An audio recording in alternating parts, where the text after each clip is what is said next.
luz nesse ambiente, descendo sobre nós, vibrando em nossa mente.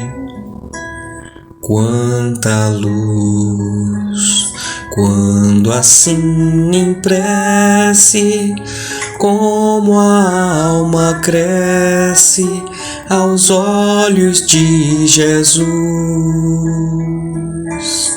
Quanta luz, pois em oração a voz do Mestre fala ao nosso coração. Quanta luz descendo sobre nós. Quanta luz, quanta luz. Viva Jesus, viva! Vivos, mais um dia vivos, encarnados e reunidos para estudar e convidar a espiritualidade a estar conosco em um momento de estudo, de aprendizado, de aprimoramento evolutivo. Sendo assim, saibamos, com gratidão e alegria, dar graças à espiritualidade por toda a disposição e vontade de querer nos ajudar, de querer nos ver crescer um pouco mais. Muito obrigado, irmãos de luz.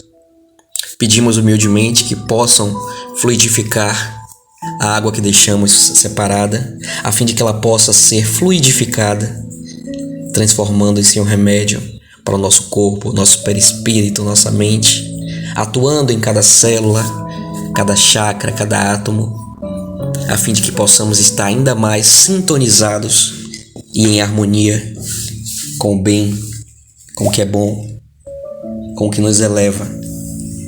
Pai amado, fazei de nós cada vez mais e melhor ferramentas suas a serviço do amor, da verdade, da justiça, da bondade, da alegria e da caridade, que assim seja. Abertura aleatória do Evangelho segundo o Espiritismo, por Allan Kardec. Não se inquietem pela posse do ouro. Não se preocupem em possuir ouro ou prata ou qualquer outra moeda em seu bolso. Não preparem mantimentos para a viagem, nem duas roupas, nem sapatos, nem cajado, pois aquele que trabalha merece ser alimentado. Em qualquer cidade ou aldeia que entrarem, procurem saber quem é bastante digno para hospedá-los e permaneçam lá até irem embora. Ao entrarem na casa, vocês devem saudá-la dizendo que a paz do Senhor esteja nesta casa.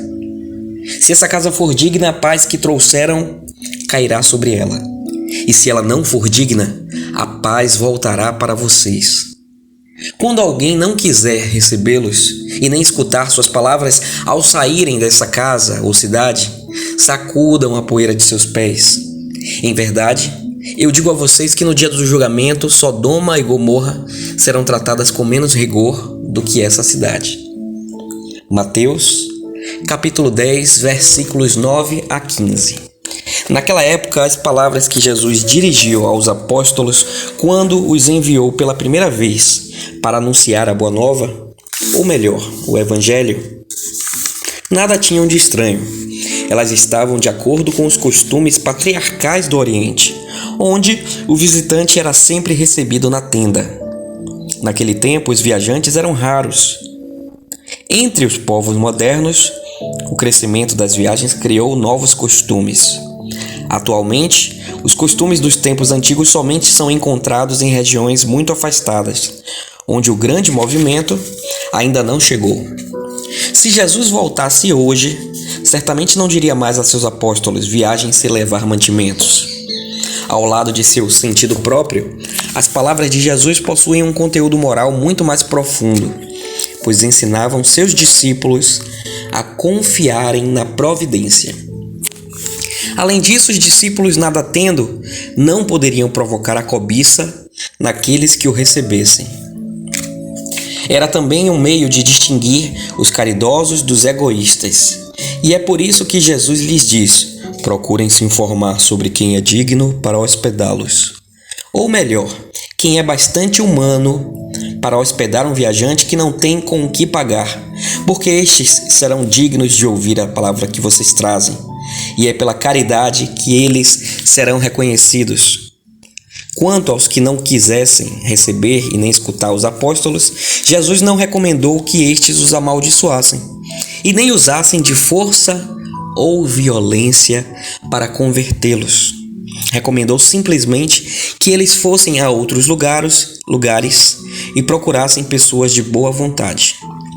O Espiritismo diz hoje a mesma coisa a seus adeptos: não violentem nenhuma consciência, não forcem ninguém a deixar sua crença para adotar a sua.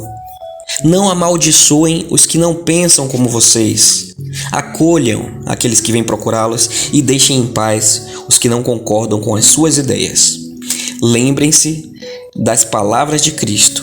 Antigamente o céu era conquistado pela violência e hoje ele é conquistado pela caridade e pela brandura. Que passagem mais bonita e especial, não é, meus irmãos? O engraçado é que hoje cedo eu estava a comentar com uma amiga sobre uma outra amiga que temos em comum e que nesse período de festas fica muito revoltada com a prosperidade de tantos, com a miséria de outros tantos, com a desigualdade social, e questiona a justiça divina, o amor de Cristo, a mensagem do Natal. E essa situação, ela casa perfeitamente com esse texto de agora. Porque a verdade é que, nos tempos atuais, essa passagem aqui, ela é uma metáfora para as pessoas que surgem em nossos caminhos. Os viajantes agora, eles passam pelo nosso coração. E nem sempre a gente encontra vontade ou tempo de hospedá-los em nosso peito. Nem sempre a gente tem a palavra mais certa, o ouvido mais acolhedor, o sorriso mais bonito, o conselho mais proveitoso. E paralelo a isso, como foi dito aqui, é preciso também entender que cada viajante traz consigo a sua cultura. Olha só. E muitas vezes haverá viajantes em nossos caminhos que não quererão ouvir o que temos a dizer, que não acreditarão no que a gente acredita. E para isso, é muito importante que a gente exercite nossa humildade e deixem eles em seus processos, assim como queremos que eles nos deixem em nossos processos. E a esses viajantes do nosso peito, assim como nos tempos antigos e em algumas situações também de forma prática, nós abrigamos e acolhemos os visitantes em nossos lares e lhes damos o quê? Nossa hospitalidade, nossa comida, emprestamos uma toalha, damos um sabonete, oferecemos a água para beber, a água para banhar. Assim é com todos os viajantes que passam por nossos corações. Que a gente ofereça o que a gente tiver de melhor. Se eles não aceitarem, paciência.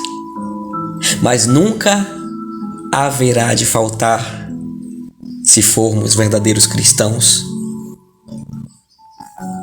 o pão da misericórdia, uma boa oração, uma mentalização de vibração para todos aqueles revoltados, hostis, vingativos, cruéis. E que a gente não fique com essa mentalização do perdão, da compaixão, da caridade só no período de Natal, que ela consiga ser forte o suficiente para se estender durante todo o ano e que a gente consiga enxergar todos que nos cercam como viajantes amigos do nosso coração. E o dever que fica hoje para mim, para você, para quem nos cerca e quiser ouvir através de vocês essa passagem, é o seguinte: como é que anda a hospedaria do nosso coração para os visitantes que passam por elas? Quais são os critérios que consideramos um viajante ou outro digno ou indigno de hospedarem-se em nosso peito? Como é que a gente lida com a questão da prosperidade? Somos avarentos? Somos generosos? Somos prudentes demais? Temos fé de menos? Porque aqui na passagem, inclusive, nos diz no começo que Jesus abençoava todos os que recebiam os viajantes e que eles não se preocupassem com a prosperidade ou a escassez, porque a providência divina haveria de ampará-los. E assim é com todos aqueles que repartem um pouco que seja do que tem, com quem precisa. A providência divina sempre se encarrega de trazer novamente o necessário a seus lares, a seu estômago, a sua despensa. Não se preocupe. Então que a gente faça sempre por onde, entendendo que sempre é tempo de exercitar a gratidão. Sempre é tempo de adubar a nossa generosidade. E sempre temos algo a oferecer,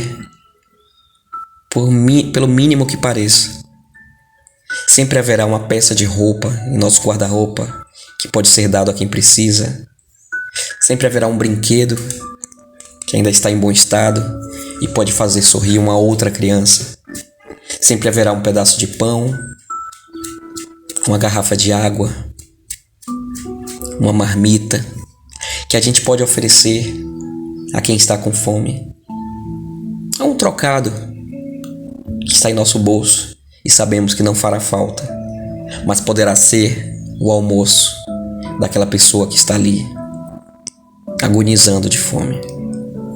Então que a gente, aproveitando essa passagem, tenha sempre olhos de ver todos os viajantes que surgem em nossos caminhos, os que estão debaixo das pontes, que estão sem teto, que estão sem saúde, o que estão sem esperança. E que a gente, como essa minha amiga ofereceu a essa outra amiga da gente em comum, ofereça numa conversa esperança aos revoltados, aos angustiados, aos descrentes. Que nós sejamos, meus irmãos, portadores da Boa Nova. E a Boa Nova é e sempre será o amor de Deus por nós, a mensagem de Jesus Cristo, os ideais de amar a todos como os irmãos que eles são. Então, que a gente, hoje, agora e sempre, entenda que o nosso coração é o nosso lar, é uma hospedaria. E todos os dias passam visitantes por eles. E muitas vezes a gente não percebe e não os deixa entrar. Deixemos entrar em nosso peito todos os viajantes que surgirem em nosso caminho. Ofereçamos o pão quente do nosso afeto. Ofereçamos a água fresca da nossa atenção. Ofereçamos o cobertor quentinho da nossa caridade. Que Deus os abençoe, meu irmão. Que Deus os abençoe, minhas irmãs. E com muita alegria e um sorriso no rosto e gratidão imensa pela força da passagem de hoje, que se casa com os períodos festivos que estão a chegar, que a gente possa, com muita intensidade, muita verdade, entoar o Pai Nosso em gratidão a essa oportunidade de aprendizado. Pai nosso que estais no céu, santificado seja o vosso nome. Venha a nós ao vosso reino e seja feita a vossa vontade, assim na terra como é no céu. O pão nosso de cada dia, dai-nos hoje. E perdoa, meu Pai, aqueles que nos ofendem, pois nós tentamos perdoar a todos também. Não nos deixe cair em novas tentações. E livra-nos, Pai, de todo mal, pois sabemos que é Teu o poder e a glória para todos sempre. Amém.